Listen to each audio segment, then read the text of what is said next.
In this tutorial we look at how PWP8 handles autosaves.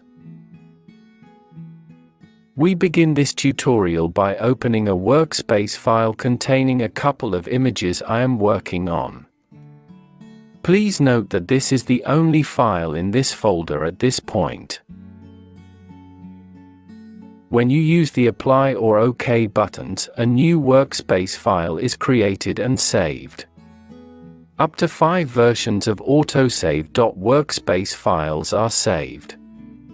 If something goes wrong, there is always the option to restore the latest workspaces. I have now pressed Apply and OK. That has resulted in autosave being performed twice. As you can see in the File Explorer, there are 2 files added.